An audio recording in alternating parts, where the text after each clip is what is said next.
नमस्कार दोस्तों, हमारे चैनल धार्मिक सरोवर में आपका हार्दिक स्वागत है। आज के इस वीडियो में हम आपको बताने वाले हैं कि शारदीय नवरात्रि में कन्या पूजन का शुभ मुहूर्त क्या है, कन्या पूजन की विधि क्या होती है, कन्या पूजन के समय आपको किन मंत्रों का उच्चारण करना चाहिए और कन्या पूजन के कुछ विशेष नियम हैं जिनका पालन करना अति आवश्यक होता है। तो चलिए माता का नाम लेकर हम ये वीडियो स्टार्ट करते हैं। तो सबसे पहले हम ये जानेंगे कि शारदीय नवरात्रि में कन्या पूजन का शुभ मुहूर्त क्या है। तो कन्या पूजन अष्टमी और नवमी दोनों दिन की जाती है। इस साल 2024 में शारदीय नवरात्रि में महाअष्टमी और महानवमी की तिथि 11 अक्टूबर 2024 को है और इसी दिन कन्या पूजन होगी। 11 अक्टूबर को सुबह 7:47 से लेकर 10:41 तक आप कन्या पूजन कर सकते हैं। इसके बाद दोपहर 12 बजे से लेकर 1:35 तक आप कन्या पूजन कर सकते हैं। तो चलिए अब हम जानते हैं कि कन्या पूजन की विधि क्या है। तो कन्या पूजन के दिन कन्याओं को बुलाकर सबसे पहले थाली में उनके पैर रखकर जल डालें और फिर पोंछ दें। अब उन्हें आसन में बिठाएं और उनके पैरों में महावर और माथे पे सिंदूर अक्षत लगाएं। फिर लाल रंग की चुनरी चढ़ाएं और माला पहनाएं। फिर आरती उतार लें। अब उन्हें भोजन परोसें। इसके बाद हर कन्या से थोड़ा थोड़ा टुकड़ा लेकर जले हुए उपले में डालकर आचमन कर लें। अब कन्याओं को भोजन करने को कहें। भोजन करने के बाद उन्हें अपनी यथाशक्ति के हिसाब से उपहार दें। इसके बाद उनके हाथ में अक्षत यानी चावल लेकर महिला अपनी पल्लू यानी आंचल में इन चावलों को ले ले।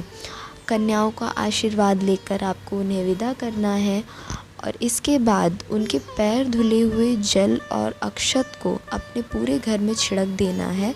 इससे शुभ फलों की प्राप्ति होती है। अब हम जानते हैं कि कन्या पूजन के समय आपको किन मंत्रों का उच्चारण करना चाहिए। या देवी सर्वभूतेषु कन्या रूपेण संस्थिता नमस्तस्यै नमस्तस्यै नमस्तस्यै नमो नमः। ओम श्री दुम दुर्गाय नमः। ओम श्री कुमार्य नमः।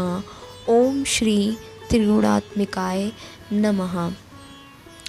चलिए अब हम जानते हैं कि कन्या पूजन में आपको किन नियमों का ध्यान रखना है। नवरात्रि की अष्टमी या नवमी तिथि को कन्या पूजन करने का जो विधान होता है, कन्याओं को घर पर आदर सत्कार से बुलाकर उनकी पूजा की जाती है और फिर भोजन करवाया जाता है। कन्या पूजन के बाद ही नवरात्रि की पूजा संपूर्ण मानी जाती है।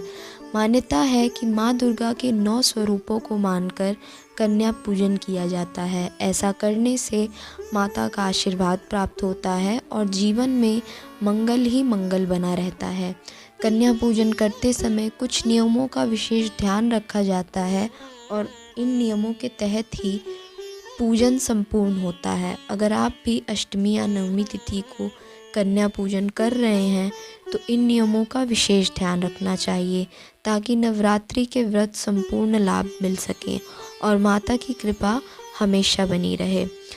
कन्या पूजन में इस बात का ध्यान रखें कि कन्याओं की उम्र 2 से 10 साल के बीच होनी चाहिए और इनकी संख्या 9 में होनी चाहिए। ये 9 कन्याएं माँ दुर्गा के 9 स्वरूप माने जाती हैं। उनके साथ एक बालक को भी आमंत्रित करें। वह बालक लांगूरा यानी बटुक भैरव का रूप माना जाता है। शक्तिपीठ की सुरक्षा के लिए महादेव ने एक एक भैरव रखा हुआ है, इसलिए देवी के साथ इनकी भी पूजा की जाती है। शक्तिपीठ की पूजा के बाद अगर भैरव के दर्शन नहीं किए तो माता के दर्शन अधूरे माने जाते हैं। शास्त्रों के अनुसार 2 वर्ष की कन्या को कुमारी, 3 वर्ष की कन्या को त्रिमूर्ति यानी देवी दुर्गा, लक्ष्मी और सरस्वती, 4 वर्ष की कन्या को कल्याणी, 5 वर्ष की कन्या को रोहिणी, 6 वर्ष की कन्या को माता कालिका, 7 वर्ष की कन्या को चंडिका, 8 वर्ष की कन्या को शांभवी, 9 वर्ष की कन्या को देवी दुर्गा और 10 वर्ष की कन्या को सुभद्रा कहा जाता है। कन्या पूजन के समय हर कन्या अव्यक्त ऊर्जा का प्रतीक मानी जाती है और सभी 9 कन्याओं के होने से यह सक्रिय हो जाती है। इनकी पूजा से माँ दुर्गा का घर में आगमन होता है। कन्या पूजन करने से एक दिन पहले ही कन्याओं को आमंत्रित करें। अगर आप अष्टमी को कन्या पूजन कर रहे हैं तो सप्तमी तिथि को कन्याओं को आमंत्रित कर लें, और अगर नवमी तिथि को कर रहे हैं तो अष्टमी तिथि को आमंत्रित करें। साथ ही पूरे घर को साफ रखें, क्योंकि घर आने वाली कन्याएं माँ दुर्गा का प्रतीक हैं। कन्या जब घर आ जाए तो उनको सीधे भोजन के लिए ना बैठाएं, बल्कि पहले उनके दूध या पानी से पाँव धोएं। इसके बाद पानी को अपने सिर पर लगाएं, फिर उन्हें हल्दी व कुमकुम का टीका लगाएं। इसके बाद पूर्व दिशा की ओर मुख करके स्वच्छ आसन पर बिठाएं। कन्या पूजन में कन्याओं को हलवा, चना के साथ पूड़ी, खीर, सब्जी आदि चीज़ें सामर्थ्य के अनुसार परोसें। साथ ही इस बात का ध्यान रखें कि कन्याओं और लांगुरा को ज़बरदस्ती भोजन ना कराएं। वे जितना खाएं उतना ही आदरपूर्वक खिलाना है। भोजन के बाद कन्याओं को सामर्थ्य के अनुसार दक्षिणा या उपहार देकर लाल चुनरी ओढ़ाएं और पूरे परिवार के साथ पैर छूकर आशीर्वाद लें और माता के जयकारे लगाते हुए उनको विदा करें।